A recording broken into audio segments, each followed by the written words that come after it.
As someone famously enthralled with random aesthetic options on my Pokémon, a strangely deep topic that I've been exploring lately is that of unconventional Met locations. Now, unlike the Pokeball you use, or shininess, or even ribbons or marks, the Met location of a Pokémon is largely invisible except to the player who owns it. But there are still some interesting techniques we can use to get Pokémon with novel Met locations. Speaking of novel Met locations, one of the few games that recognizes when a Pokémon comes from an interesting place is My Pokémon Ranch, which grants blue sparkles to Pokémon met in fateful encounters or when its Met location matches certain event-exclusive areas such as Lovely Place. And the next Ranch Week is coming up from June 3rd through June 9th, where I'll be streaming a custom My Pokémon Ranch the entire time while adding any shinies that people find in Generation 3 and 4 and post with the hashtag Ranch Week. I'm pretty excited for this one as this is the first Ranch Week since the Switch release of Fire Red and Leaf Green, which for those curious I will be adding the shinies found on the re-release as well. Now, Met locations weren't permanently codified until Generation 5 with the release of Pokémon Black and White. Pokémon Met from Generation 3 or 4 will have Poké Shifter as their Met location, which is another name for the Poké Transporter Lab. Or if they came from Generation 1 or 2, they will be met in the location Kanto or Johto in the good old days. Starting in Generation 5, however, the Pokémon will always remember where it came from, even across multiple games, generations, and even consoles. Unfortunately, outside the generation it originates from, the Pokémon won't display the exact location and instead display which region it came from, determined by its game of origin. Viewing Pokémon in the mobile version of Pokémon Home, however, allows you to see exactly where the Pokémon was met. Generation 5 is also infamous for making it much easier to encounter a relatively rare oversight in the series, which up until this point mainly appeared when moving a Pokémon between Colosseum and XD Gale of Darkness, in which two Met locations share an index number. In cases like this, the Pokémon will seemingly change Met locations when it travels to another game, and then revert back when returning.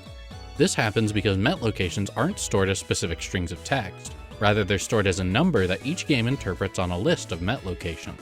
The famous example here is that of Cold Storage in Black and White, which shares its Met location index with the Pokémon World Tournament in Black 2 and White 2.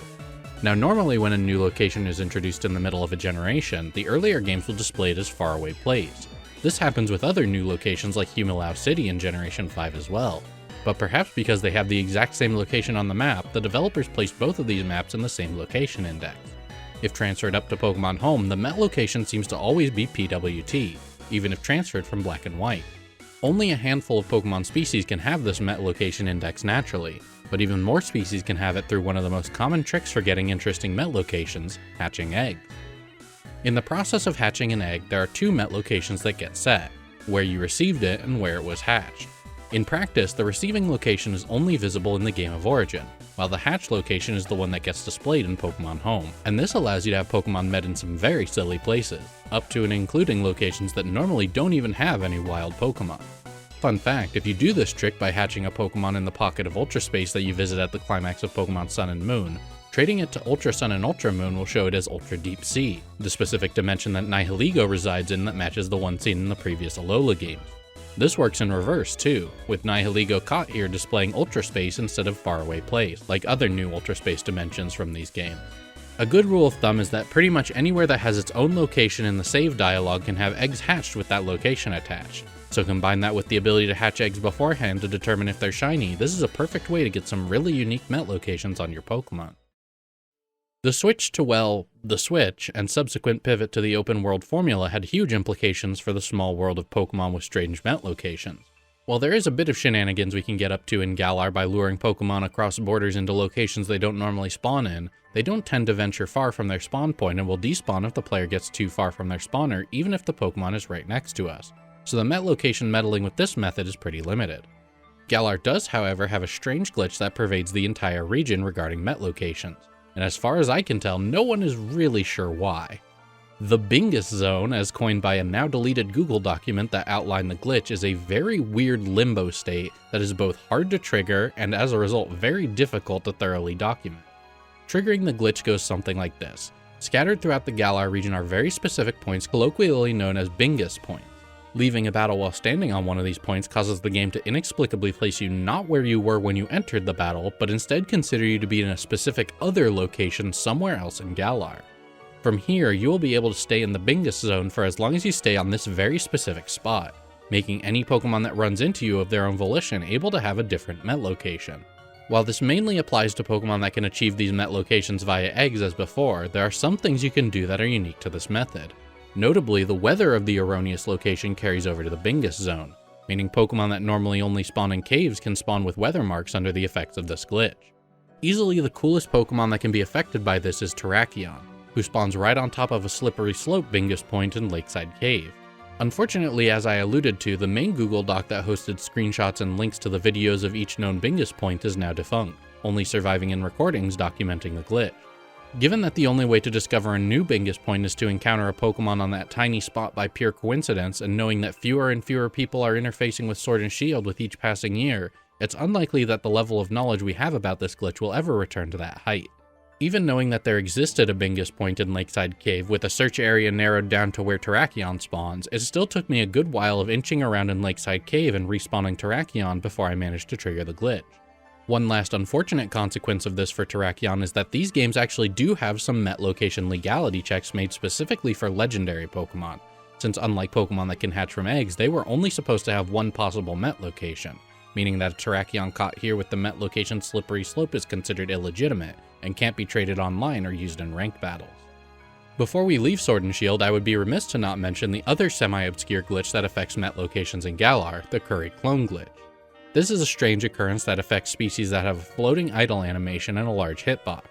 How large exactly is tricky to say, but Pokemon known to trigger the glitch include Salamence, Giratina Origin, Gyarados, Steelix, and Moltres. Like with Bingus Points, it's hard to definitively say what does or does not work with it, and we can only really point to a general pattern of what people have reported triggering the glitch.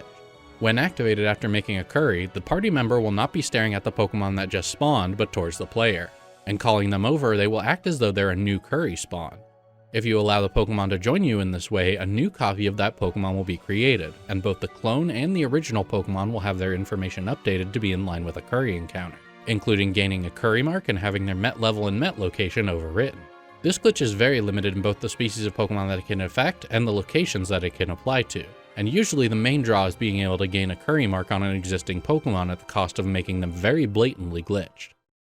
The next semi-open world game we would see on the Switch was Pokémon Legends Arceus, and this game is notable for being the first game to have truly unique, non-event Met locations only available on a single Pokémon. While previous games had locations with only one encounterable Pokémon like the Hall of Origin, bringing eggs there could allow for other Pokémon to hatch with that location attached. Hisui having no eggs means that certain Pokémon like Heatran from Lava Dome Sanctum are the only Pokémon that can ever have that Met location. There are still some tricks we can play around with by having Pokemon chase us across the border of certain areas, but unfortunately they seem to have put invisible barriers that Pokemon will refuse to cross around some of the more interesting areas that don't normally spawn anything. Jet Balls, however, are particularly useful for reaching out and catching Pokemon from another Met location, as the current location that the summary screen will register is determined by where the player is standing.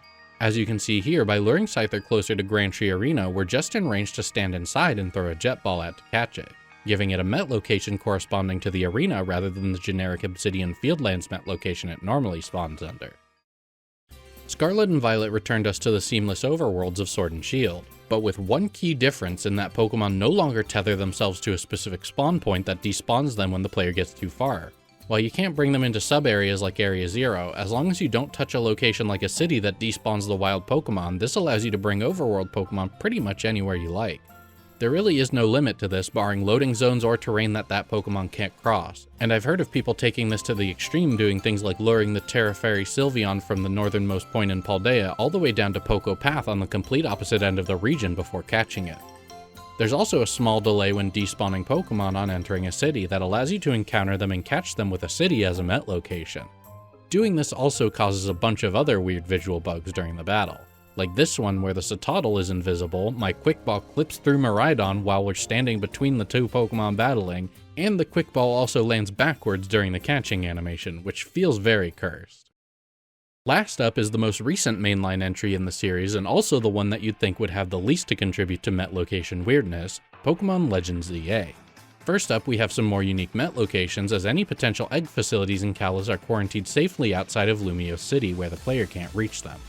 While the base game doesn't have any Met locations that are truly unique that I'm aware of, Mega Dimension gave us multiple due to the existence of the uniquely named pockets of Hyperspace Lumiose that contain arenas for each rogue Mega Pokemon. Mega Absol Z has the Hyperspace Disaster Arena, Mega Staraptor resides in the Hyperspace Hunting Grounds, Mega Tatsugiri inhabits the Hyperspace Sushi Paradise, Mega Meowstic appears in the Hyperspace Second Sight Arena, Mega Heatran gets its second exclusive arena Met location with the Hyperspace Infernal Arena, Mega Darkrai haunts the Hyperspace New Moon Nightmare, and the super ancient legendary Pokemon of Hoenn are found in the Hyperspace Desolate Land, Hyperspace Primordial Sea, and Hyperspace Sky Pillar respectively. But Hyperspace Lumiose isn't the only place where Pokemon are appearing in areas previously thought impossible, as there's a way to break some of these Pokemon out of those impenetrable Wild Zone prisons that Quasartico Inc. is so proud of. As part of the new real-time battling system of ZA, there are certain moves that cause the user to disappear and then attack the target, like Fly, Dig, Bounce, Flying Press, and Phantom Force. And wouldn't you know it, if a Pokemon uses a move that teleports them directly on top of the player, and that player happens to be outside the Wild Zone, suddenly those holo barriers aren't nearly as secure as Jet might want you to think. There's a slight hurdle in that Pokemon will turn around and return to their spawner past a certain point, but reloading the game will update their home location to wherever they're standing before the reset, allowing us to bring them pretty much wherever we can lead them within a single day-night cycle. Pretty much any location named in your save file screen around Lumiose City that doesn't require going through a loading zone can be attached to a Pokemon this way, even going so far as to bring them back into other wild zones and end up with an alpha from Zone 20 met in Zone 1. With how many Pokemon are available around the city though, I hesitate to say there are any Met locations exclusive to this method. The only Met locations that were definitely not intended to be attached to Pokemon found in Lumiose are the ones corresponding to the various shopping centers.